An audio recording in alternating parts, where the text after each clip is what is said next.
Well, ladies and gentlemen, brothers and sisters, comrades, since we're here partly to discuss the reciprocal relationship between Iraq and our own country, I thought I might just begin by trying to enforce a distinction which Professor Arato very nearly hit upon himself, which is this. What are we doing in Iraq and what are its justifications for our own rights and privileges and duties, and what are we doing for them?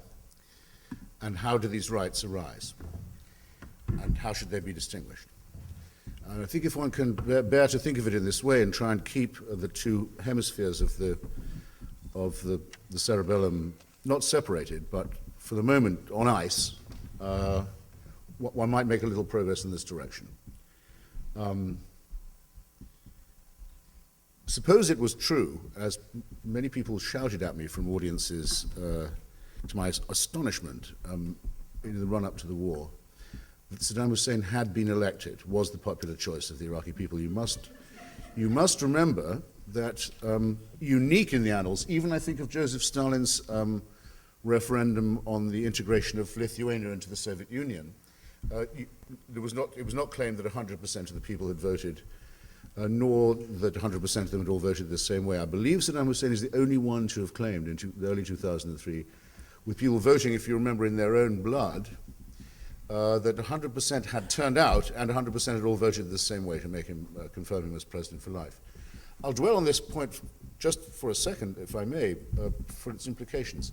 You have to try and picture, it's impossible to do it, I can tell you. I've been trying for many years and I've been collecting evidence on it, but you must try and imagine what 30 years of that kind of humiliation is like, of being a citizen who is not a citizen, of being an individual who's not a human being, of being solely and simply the property of a state that rules entirely by force and that is in fact the private property of a psychopathic crime family. You have to imagine being forced to applaud the execution of a member of your family. You have to imagine being shown a video by the secret police of the rape and torture of your daughter. You have to imagine all of this and more, and the use of chemical weapons on unpopular minorities, and the lopping off of the hand of anyone who was caught trading in dollars, the execution immediate of anyone who had a satellite dish.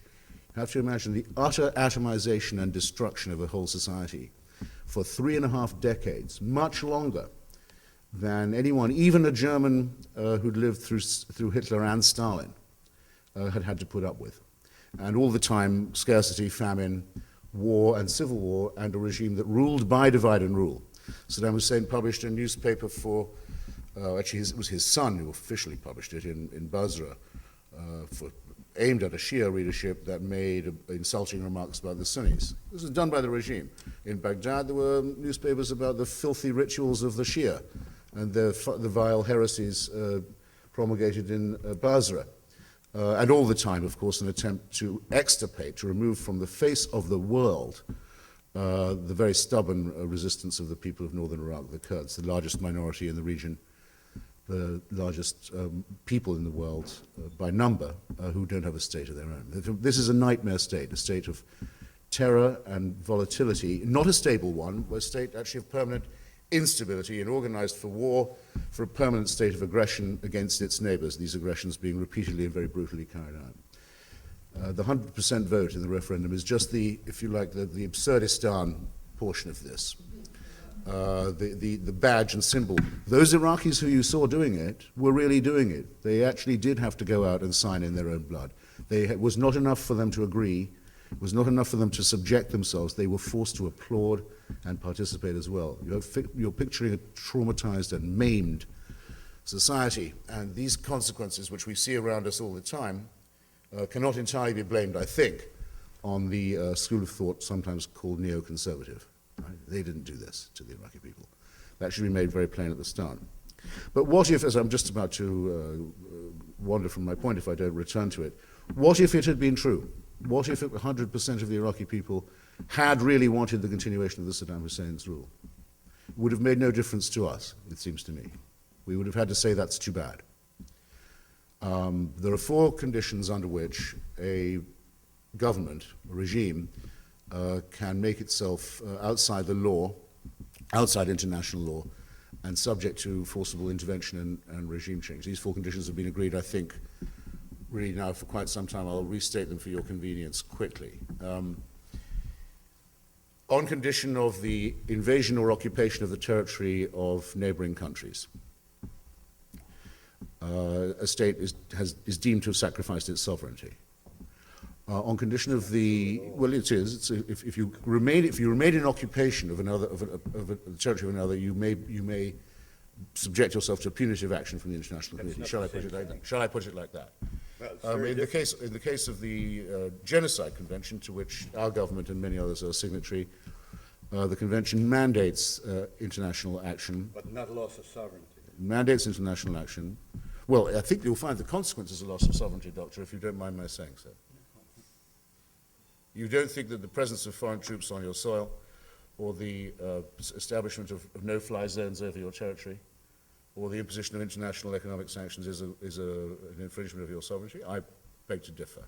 In the case, to continue, in the case of the Genocide Convention, those who sign it are obliged by their signature to act at once to either prevent or to punish a regime that engages in an attempt even to destroy a national minority in whole or in part.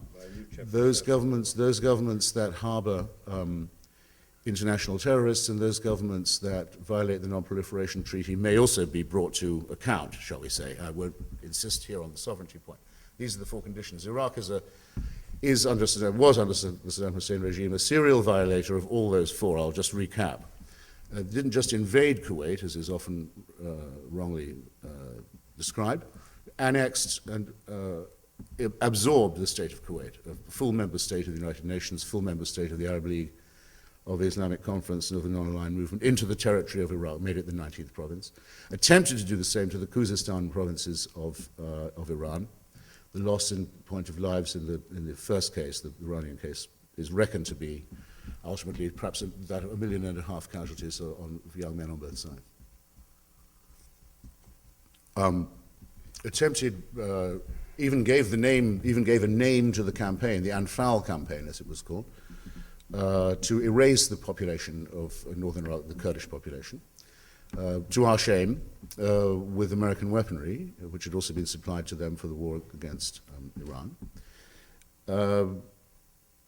Gave repeated encouragement, help, solace, and hospitality to a very large number of international wanted terrorist groups, from Abu Nidal, who used to be the most wanted man in the world, to Abu Musab al-Zarqawi, a very important lieutenant of Osama bin Laden's, who moved directly from Afghanistan to Iraq at a time when countries like Saudi Arabia and Pakistan were expelling such people from their soil.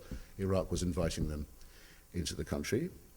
I don't need to recall to you that Iraq is under Saddam Hussein, is the only country to not just secretly developed and tried to extend its development of chemical and biological weapons, but to have used them on Iranians and on Kurds, in other words, within its own borders as well as outside. In other words, if we come to the question of legitimacy, it seems to me that the repeated flouting by the Iraqi regime of every single international instrument and resolution ever passed or adopted, or principle enshrined by the United Nations, is a far greater defiance of international law and of the UN in theory and in practice than any attempt made by either the British or American governments to remove the regime. And it's of interest, in fact, to find that in the halls of the United Nations today, nothing really is talked about that doesn't come under the heading of reform. It seems to have been finally understood, and I hope it's clearly understood in this hall, that the record of the United Nations on Rwanda, where action was positively prevented from being taken to forestall the genocide, to Bosnia-Herzegovina and Kosovo, where another ethnocide was in process and had to be stopped by NATO because of the permanent presence of the veto of powers like Russia, China,